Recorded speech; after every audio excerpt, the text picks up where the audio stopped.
세 번째 메시지.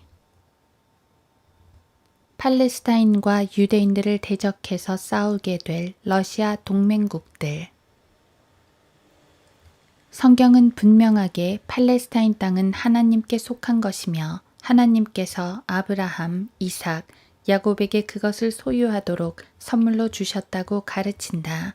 창세기 12장 1에서 3절, 13장 14에서 15절, 역대기하 6장 25절, 31절, 38절.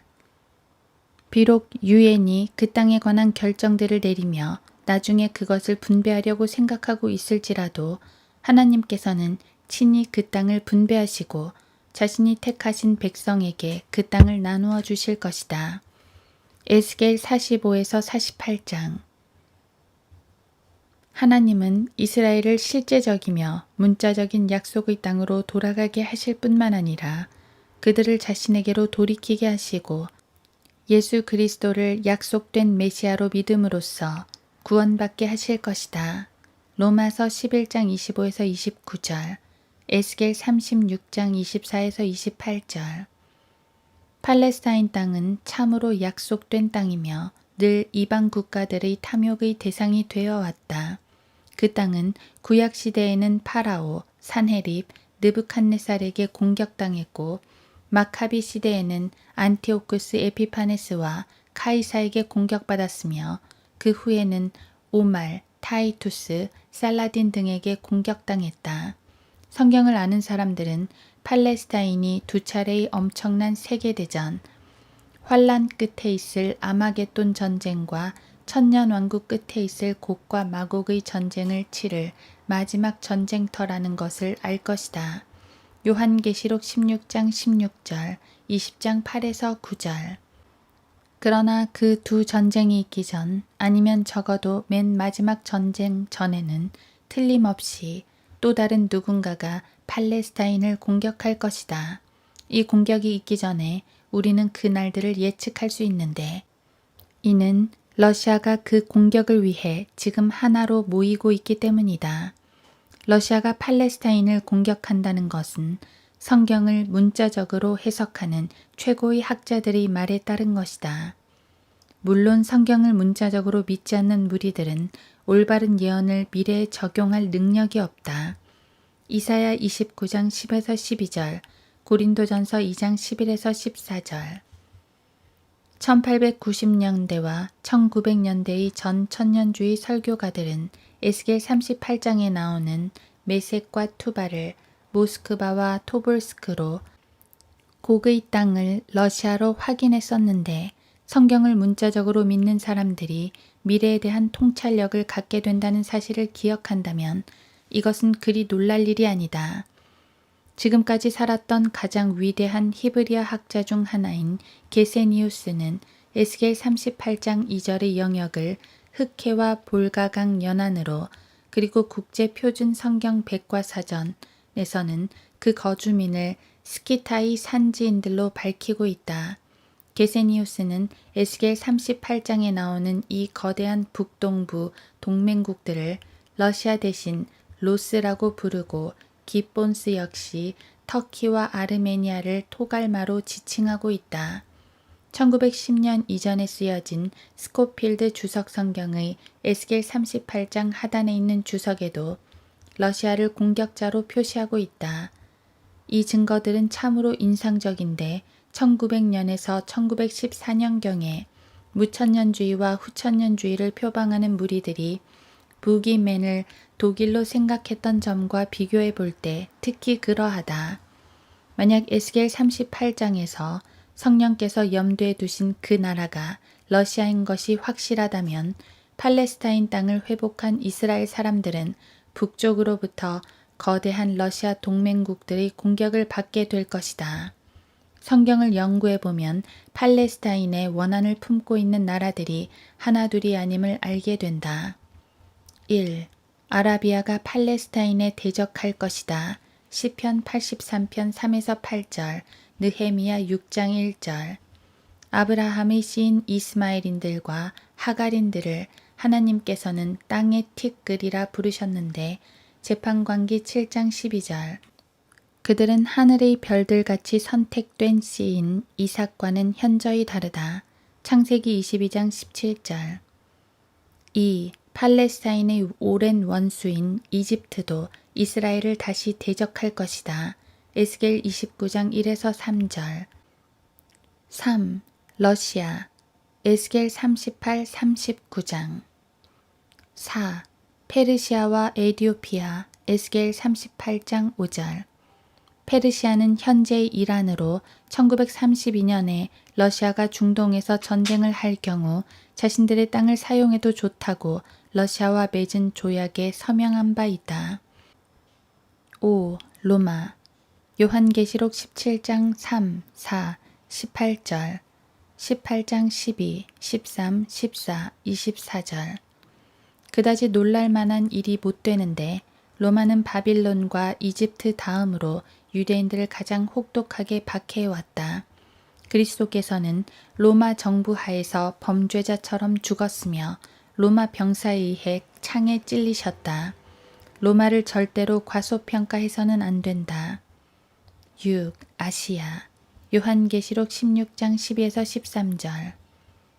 그야말로 팔레스타인은 사면 초가의 상황에 놓여 있다. 미국은 아직 그들의 생각을 밝히지는 않았지만 곧 밝히게 될 텐데 불행히도 하원 의원 전체가 친카톨릭파들이며 반유대주의자들이다. 지난날 그들은 개신교도들로부터 거두어들인 세금 1,800만 달러를 필리핀 카톨릭 성당을 재건하는 데 보낼 것을 제안한 바 있다. 독일을 휩쓴 것과 똑같은 교활한 반유대주의가 오늘날 미국에서 활동 중인데 그들은 지금도 유대인들을 괴롭히고 있다. 미국으로 하여금 유대인들을 대항하는 로마와 똑같은 태도를 취하게 하는 옛날 카자르 의정서의 속임수가 선동가들에 의해서 여전히 사용되고 있는 것이다. 그러면 유대인을 대적하는 사람들을 다루시는 하나님의 방법은 무엇인가? 1. 그들을 저주하시겠다고 약속하셨다. 창세기 12장 1에서 3절. 2. 그들이 국가들을 멸망시키겠다고 약속하셨다. 예레미야 30장 10에서 11절. 3. 그들이 행한 것을 갚으시겠다고 약속하셨다. 요한계시록 18장 4에서 7절. 19장 1에서 6절. 예레미야 50장 21에서 40절. 세계사를 공부하면 이러한 약속들이 그대로 이행되었음이 분명히 드러난다. 유대인을 박해한 모든 나라들은 커다란 재난을 당했지만 그 모든 나라들이 재난을 당한 후에도 유대인들은 여전히 존재하고 있었다. 말라키 3장 6절. 어떤 유명한 황제가 한 그리스도인과 논쟁하며 성경이 하나님의 말씀이라는 것을 어떻게 증명할 수 있는지를 비꼬듯이 질문했을 때 그리스도인은 간결하게 그리고 조용히 대답했다. 유대인입니다. 아, 소멸되지 않고 불타는 놀라운 덤불이여. 이집트는 유대인들 60만 명을 노예로 삼았다. 그래서 하나님께서 파라오를 물속에 빠뜨리신 후 거의 3,000년 후에 영국인이 이집트인 60만 명으로 하여금 물을 끌어올리기 위한 철도를 만들게 하여 나일강에 있던 영국 군대에 공급해 주었다. 사네립, 실은 살마네셀은 유대인 10지파를 아시리아로 잡아갔는데 그는 자녀들에 의해 살해당함으로 생을 마감했다.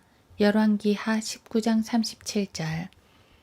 유대인들을 70년 동안 사로잡고 있었던 느부갓네살의 바빌론 왕국은 사막의 들짐승들에게나 알맞은 곳으로 전락하고 말았다. 이사야 13장 19에서 22절. 로마는 성전을 불태우고 성문 밖에 있는 나무에다 500명의 유대인들을 못 박아 죽이는 등 예루살렘을 초토화시켰다. 그러나 500년도 채 지나지 않아 고트족, 반달족, 훈족, 서고트족, 동고트족이 로마를 침략하여 결국 교황에게만 좋은 일을 시켜주었다.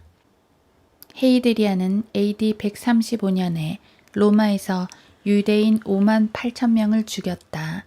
카누트는 1036년에 영국에서 유대인들을 쫓아냈다. 에드워드 1세는 모든 유대인들의 재산을 몰수하고 그들 중 1만 6천 명을 추방시켰다. 오스트리아와 터키는 유대인들을 프라하와 콘스탄티노플에서 쫓아냈다. 1560년 카톨릭 신자들 도미니크 수도사들은 유대인 수백 명을 고문하여 죽이고 1490년에 스페인에서 그들을 내쫓아버렸다. 독일은 히틀러가 집권할 당시 5년 동안 유대인들을 가스실에 넣어 죽이고 생매장시키고 산채로 불태우고 피부를 벗겨내는 등 피비린내 나는 박해를 했다. 러시아는 그들에 비하면 가장 뒤늦은 박해자였다. 이방 국가들의 유대인 박해는 어디까지 이르는가? 그것은 정복자 윌리엄의 침략과 카누트의 추방 명령에 뒤이어 영국에서 잉글족을 파멸시키기까지 이르고 프랑스의 유대인 박해에 이어 1349년에 유럽을 휩쓴 흑사병과 종교재판의 박해에 뒤이어 스페인은 세계 강대국으로서의 막을 내리게 되었는데 그 박해는 제3 독일 정부가 끝나고 독일 국가가 동서로 분단되기까지 계속되었다. 영국은 발포어 선언을 취소했는데 그 선언은 유대인들에게 팔레스타인을 신탁 통치령으로 주기로 한 약속이었다. 영국이 그 선언을 취소했을 때 런던에 폭탄이 투하되므로 제2차 세계대전이 시작되었으며 영국은 세계 최강국으로서의 막을 내리게 되었다. 해가 지지 않는 나라 대영 제국의 태양이 기울고 영국과 영국 국기는 더 이상 해양을 지배하지 못하게 되었다.